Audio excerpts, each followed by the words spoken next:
Les drapeaux sont mis en berne dans tout le pays. Midi sonne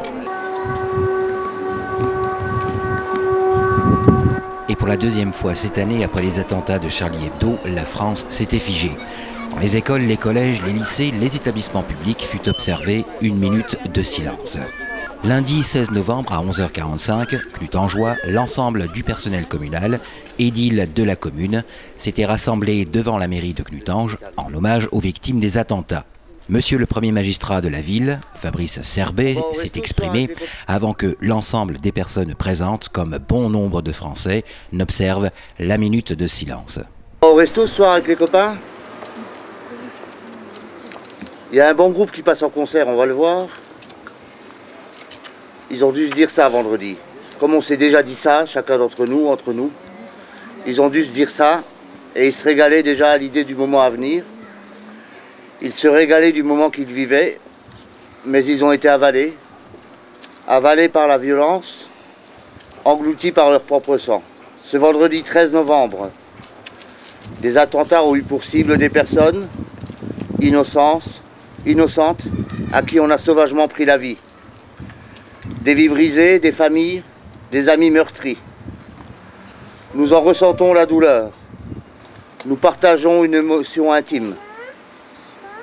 Mais au-delà, pas de symbole cette fois comme lors de l'attentat de Charlie Hebdo. Simplement, ignoblement, des vies enlevées pour que les fanatiques aient leur pesant de sang. Des actes criminels qui n'ont rien de l'islam, ni ici, ni ailleurs, en Tunisie ou au Liban. Ces assassins qui provoquent le flot des réfugiés voudraient pousser chacun à choisir son camp, que leur haine devienne la nôtre. Ils voudraient, dans nos propres bouches, jusqu'au fond de nos têtes, mettre leurs mots.